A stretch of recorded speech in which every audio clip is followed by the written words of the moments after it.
Ça, c'est l'histoire que j'ai entendue dans la bouche du pasteur Adams. Il dit qu'il était en voyage. On lui a appelé que Papa Alain Moloto était hospitalisé. Quand il est arrivé, il a eu le temps de conversation avec frère, le papa Alain Moloto. Pendant qu'il était en train de discuter, Amen. Et d'autres serviteurs aussi sont venus. Dans cette salle, il était aussi la présence des pasteurs Marcelo Tunas. Il y avait plusieurs pasteurs. Amen. Et dans cette ambiance, d'autres même commençaient à prier. Et pendant qu'il faisait l'intercession, c'est alors qu'il avait rendu l'âme. Vous voyez comment un enfant de Dieu peut mourir. Alléluia. Amen. Et la mort peut venir dans plusieurs formes. D'autres personnes peuvent mourir tout en dormant. Alléluia. Sous le sommeil. Sois béni, maman Monique. Alléluia. Amen, amen. Amen. Sous le sommeil, vous pouvez partir. Dieu peut vous récupérer. La mort peut venir dans plusieurs formes. D'autres peuvent connaître la mort par un crash. D'autres peuvent connaître la mort par un accident. Tu te diras peut-être que Dieu est mauvais. Un pasteur aussi peut connaître un accident. Il peut mourir par une maladie grave. Vous direz même comment Dieu a permis cela. Pourquoi Dieu ne lui avait pas épargné. Alléluia. Ce sont des questions souvent qui nous arrivent. Nous disons mais pourquoi Dieu a permis que cela puisse arriver. La mort n'est pas mauvaise. La mort n'est pas mauvaise pour un enfant de Dieu. Mais quand vous voyez un enfant de Dieu en train de souffrir dans sa mort, en train de se menacer à la mort, pour être l'âme en train de se menacer, comprenez qu'il n'était pas bon en ordre avec son Dieu. Alléluia. Je vous ai donné l'exemple. Il y a plusieurs exemples que je vous ai parlé de Papa Alain Moloto. Je viens de vous parler de plusieurs personnes. Même Abraham, il n'avait pas, il ne s'est pas bâti à la mort pour partir. D'autres même dans leur lit des hôpitaux, vous voyez, ils sont en train de tirer des fils par-ci par-là. Jeter des draps par-ci par-là. C'est pas avec la mort. Alléluia. Donc son esprit n'était pas vraiment calme, il était dans les tourments. Parce qu'un enfant de Dieu doit mourir paisiblement. Paisiblement. La mort, ça s'appelle pour les enfants de Dieu le sommeil. Lorsqu'on dort, est-ce qu'on se bat pour dormir? Est-ce qu'on se bat pour dormir? Quand le sommeil t'arrive, tu vas aller t'allonger calmement. Amen. C'est pour cela encore dans l'Ancien Testament, on nous a parlé lorsque quelqu'un qui est parti invoquer l'esprit du prophète. Alléluia. Il est allé invoquer l'esprit du prophète qui était dans son sommeil. Le prophète était déjà mort. Mais on a invoqué son esprit. Lorsqu'il est sorti, tout à fâcha. Pourquoi vous me dérangez? Je suis dans mon sommeil. C'est ce qui nous arrive. Lorsqu'on est dans nos maisons, lorsque papa est dans sa chambre, en train de dormir, si l'enfant commence à toquer dans sa chambre, papa, il va crier, mais pourquoi tu tu me déranges, je suis en train de dormir. La mort pour les enfants de Dieu, c'est le sommeil. Alléluia.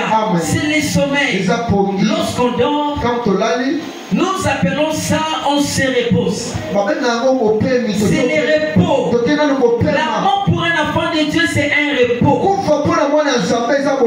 Alléluia. C'est le repos. Est-ce que j'annonce la parole? Maintenant, le problème est qu'on doit se préparer à la mort. On doit se préparer. Parce que si tu ne te prépares pas, la mort va toujours nous surprendre. Alléluia. La mort nous surprend et ne nous prévient pas pour arriver. Et nous n'annonce pas les jours dont elle va arriver. Mais quant à nous, on doit être prêt à tout moment. Être prêt à tout le temps. Parce que si on n'est pas prêt, lorsque la mort viendra, elle te trouvera dans quelle position? Elle te trouvera dans quel endroit? Elle te trouvera en train de faire quoi? Dans la boîte de nuit. Alléluia. Dans la prostitution. Dans les vols. Dans la jalousie. Alléluia. Dans l'escroquerie. Dans la mauvaise foi. Dans l'orgueil. Où est-ce que la mort va vous trouver? Parce que lorsque la mort arrive, elle doit vous trouver, vous êtes prêts. Je donne encore un autre exemple. Dans le Nouveau Testament, la Bible nous parle de l'histoire de Paul. Paul a dit ceci. Il a parlé à ses disciples. Il dit, je suis prêt, moi, Paul, de partir. Je suis prêt à mourir. Parce que j'ai déjà achevé ma mission. Sachez que tel que nous sommes ici sur la terre, tous les chrétiens ont une mission. Lorsque Dieu voit que tu finis ta mission, il peut te prendre. Chacun de nous a sa mission. Chacun de nous dans son chemin a une mission spécifique que Dieu a prévue pour lui. Lorsqu'il voit que tu as fini ta mission, peu importe l'âge par lequel tu peux te retrouver, peu importe l'âge que tu peux te trouver, si à cet âge-là que tu as vu, tu as fini ta mission, il lui peut te si il constate que tu as fini ta mission à l'âge de 25 ans, il décide de te prendre, il te prend. À 30 ans, il te prend. Bref, quand il avait pris son fils Jésus, il n'avait même pas atteint 40 ans. Jésus était mort à combien d'âge? À 33 ans. À l'âge de 33 ans, lorsqu'il a fini sa mission, son père l'a récupéré. Vous savez une autre chose? Dieu voit. Il est celui que nous appelons, il est omniscient. Un omniscient, c'est-à-dire c'est celui qui connaît tout. Il a la connaissance de tout. Alléluia. Dans sa perspective de voir les choses, Dieu voit comment les frères Rabbi va finir. Il connaît comment le pasteur Oli va finir. Il connaît mon cœur plus que moi-même. Il connaît la sœur Rachel comment elle va finir. Et quand tu sais ou vois dans sa connaissance, comme il nous maîtrise nous tous, il va dire ceci: si je ne récupère pas très tôt maman Monique, dans les jours à venir, il va se dérailler, il va se perdre. Comme Dieu a besoin de toi, Dieu a réservé les ciels pour toi. Il a besoin que ta foi soit toujours gardée constamment. Tu es jugera bon d'être récupéré. Qu'est-ce que les gens vont dire? Mais il est parti très tôt. Pourquoi tu as fait cela? Les gens vont faire les idées. D'autres même peuvent dire que peut-être il s'est mal conduit. Alléluia. Oui, les gens sont comme ça. Lorsque vous mourrez très tôt, les gens se passent les idées. Les gens disent que peut-être il s'est mal conduit. C'est pour cela qu'il est parti. La mort ne dépend pas de quelqu'un, dépend de Dieu lui-même.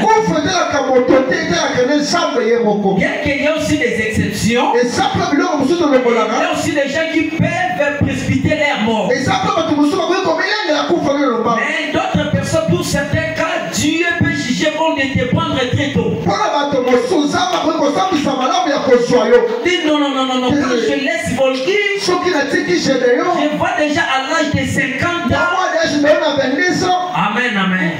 Il va régner sa foi. Il va régner sa foi. Au lieu que cela puisse arriver, je récupère mon serviteur.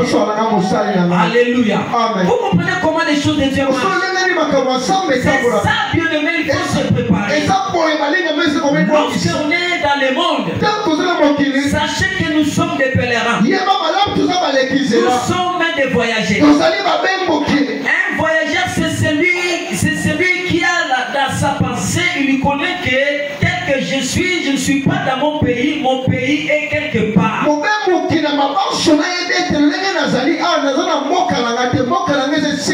Il sait que je suis un étranger. Quand nous apprenons ou soit nous recevons un Gabonais, Amen. Il arrive ici, dans notre pays, République démocratique du Congo. Il arrive au Congo. Un Gabonais va mettre dans sa tête qu'il n'est pas congolais. Tout ce qu'il va faire, il lui mettra dans sa tête. Moi, je suis Gabonais. Je suis venu ici au Congo faire mes affaires. Et lorsque je trouve ce que je suis venu chercher, je rentre dans mon pays. Amen. Donc tout ce qu'il va faire ici, ça ne sera pas des choses durables ou définitives. Ce sera des choses partielles, momentanément, parce que tout ce qu'il va prendre, il va les renvoyer là-bas, dans son pays, parce qu'il sait que c'est là-bas qui est son dernier demain. De la même manière avec nous, le monde, ce n'est pas notre dernier demain. Nous sommes des pèlerins, des passagers sur cette terre. Notre pays, c'est la cité céleste que le Seigneur a en train de préparer. Alléluia. Nous connaissons bien tous dans Jean chapitre 14 comment Dieu a dit que votre cœur ne se trouve pas. Croyez en Dieu et croyez en moi, Jésus. Parce que je vais vous préparer une place. Il est allé nous préparer une place. Amen. Yes. Nous sommes sur la terre provisoirement. C'est pour cela, fais-les bien, mon frère. Fais-les bien. Fais-les bien. Fais-les bien. Dieu se souviendra de toi. Lorsque tu fais les biens, lorsque tu es bon, soyez bon, soyez compatissant, vivez en paix avec tout le monde. Ne soyez pas égoïste. Tout ce que nous voyons sur la terre, on n'est pas venu avec ça. On a trouvé ça ici. Des maisons ici, des voyages ici, des voitures ici. Tout ce que nous voyons ici, ce sont des choses qu'on a trouvées et on ne partira pas avec. Et c'est pour lequel tu ne peux pas haïr quelqu'un pour cela. Chose inutile. Mais tu ne veux pas quelqu'un pour avoir son mari. Alléluia. Yes. Soyons des bons chrétiens. Soyons des bons enfants de Dieu. Gardons notre identité. Soyons des chrétiens modèles. Parce que le Seigneur, quand il voit déjà que tu commences à te dérailler, il peut te récupérer. Amen, amen. C'est pour cela, moi aussi, je dis souvent aux frères, quand on vous prêche, on vous dit qu'il ne faut pas faire ça, il ne faut pas faire ceci, cela. Si vous n'écoutez pas, vous continuez toujours à vivre cette mauvaise vie. Nos paroles, ce sont les accusations auprès de Dieu. Parce que nous sommes des médiateurs. Lorsque je te réprimande à tout moment, mon frère abandonne ça. Mon frère abandonne ça. Dieu est en train d'entendre. Il va dire non, non, non. Il lui devient dangereux. Il faut que je le récupère. Amen, amen. C'est pour cela que vous constatez dans les églises les sœurs mères. Les frères mères. Très tôt. À clair d'âge. Amen, amen. Certains, ce n'est pas des sorcières. Il y a des fois, ce ne sont pas des sorciers. Mais c'est Dieu qui a jugé bon de te récupérer. Alléluia. Yes. Amen, amen. Est-ce que nous sommes d'accord? Est-ce que nous comprenons ce que je dis? Amen. Donc préparons-nous déjà pour la mort. Préparons-nous. C'est vraiment évident. C'est inévitable. Amen, amen. Et on ne peut pas aussi avoir peur de la mort. Plutôt tu dois accepter. Parce que c'est le seul chemin qui va nous amener à rencontrer notre époux, Seigneur Jésus-Christ. Il nous a donné, laissé une promesse. Dans la promesse, il a dit ceci. Que votre cœur ne se trouble plus. Même dans Jean chapitre 5, au verset 24. Même dans le verset 28. Il lui dit dans le verset 28. Les jours là. Même ceux qui sont dans les sépulcres. Tous ceux entendront la voix du Fils. Ils entendront la voix. Et ceux qui leur ont fait du bien ressusciteront pour la récompense. Il y a une récompense qui nous attend. Est-ce qu'on peut acclamer le Seigneur? Il y a une récompense qui nous attend. La mort pour un enfant de Dieu. On bénit le Seigneur. Oh Seigneur, sois béni. Et ce que vous avez jugé bon de prendre votre fils et votre fille. Parce que Dieu n'a jamais tort. Alléluia. Yes. Il dit que ceux qui leur ont fait du bien ressusciteront pour la vie. Et ceux qui leur ont fait du mal ressusciteront pour la condamnation, pour les jugements. Une fois ici, j'ai enseigné. Lorsqu'on dit qu'on va comparaître devant Dieu, ne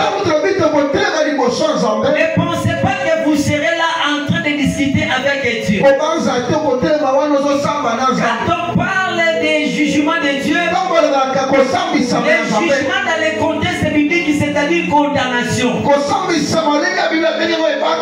Ce n'est pas qu'un jour là vous serez devant Dieu en train de se justifier. Oh non, moi c'est des gens. Parce qu'il a tous nos images. Il a nos cassettes. Il voit ce que nous faisons dans l'obscurité. Amen. Yes. C'est pour cela fais-le bien, mon frère. Tu risqueras de rater le ciel. Tu vas rater le ciel pour rien. Nous sommes des enfants de Dieu. Ce n'est pas a priori pour avoir les matériels. Notre priorité, ce n'est pas avoir les matériels. Mais notre priorité, c'est lorsque le nom est écrit dans les livres de la vie. Parce qu'il y a un livre de la vie. Amen, amen. Yes. Amen, amen. Yes. Lorsque le Seigneur va jeter un coup d'œil dans ce livre, et que votre nom est là, vous êtes garantis.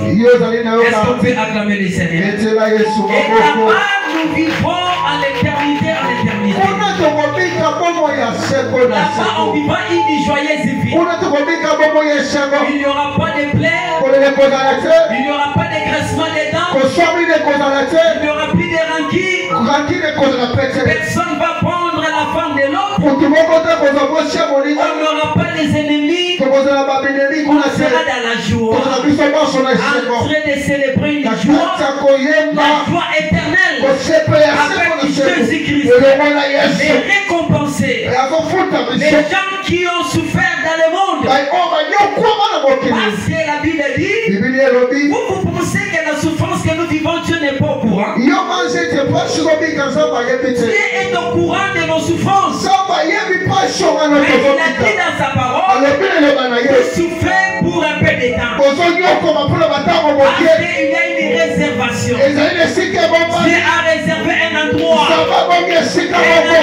bien propre. Il n'y aura pas de coupure d'électricité. Il n'y aura pas de coupure d'eau. Là-bas, nous serons dans la paix, dans la joie éternelle.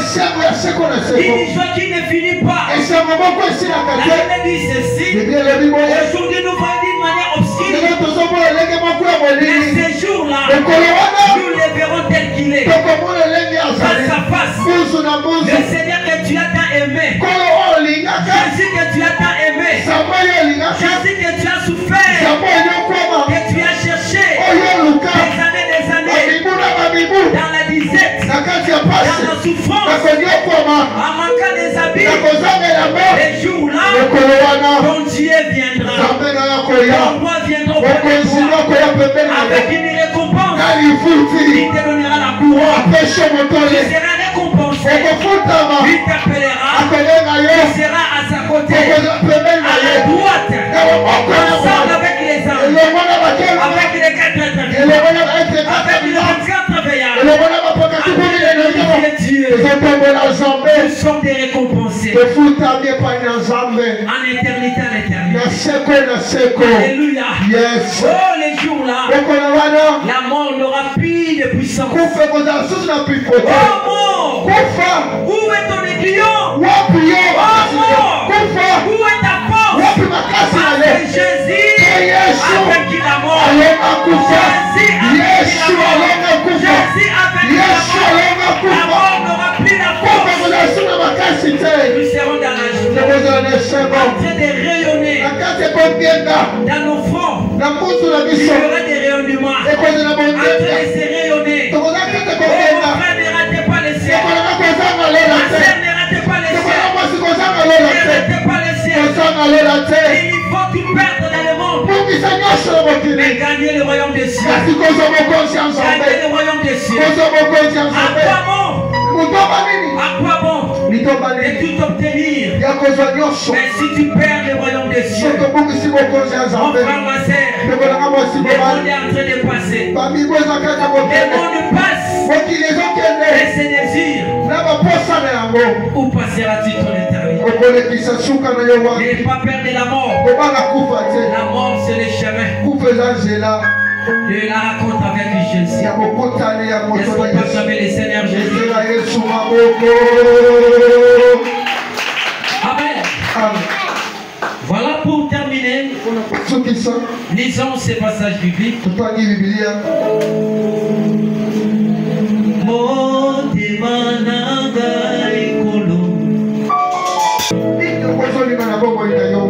es en train de privilégier des choses inutiles. Tu passes ton temps dans n'importe quoi. Tu passes ton temps dans des choses inutiles. Dans des choses qui ne te garantissent pas le salut. Servez Dieu. Aimez Dieu. Attache-toi de Dieu. Montrer tes enfants les chemins de Dieu. Dis à ta femme de servir Dieu. Laissez quelque chose de très important, c'est la présence de Jésus dans la famille. La chose la plus meilleure qu'on peut léguer à sa famille, c'est la personne de Jésus. Si tu laisses les parcelles, on peut les rater. Si tu leur laisses les voitures, on peut les laisser à vie. Mais si tu les laisses Jésus, on ne les ravira pas. On ne les ravira pas Jésus.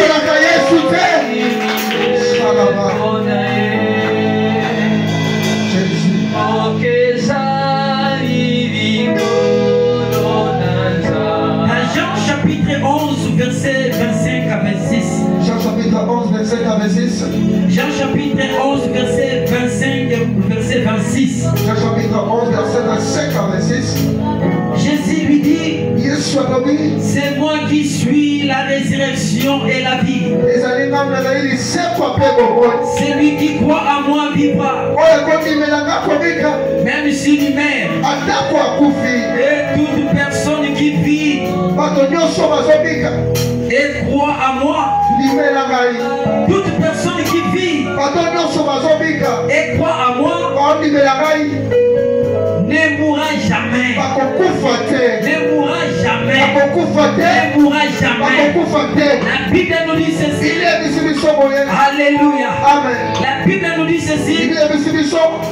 C'est moi qui suis la résurrection.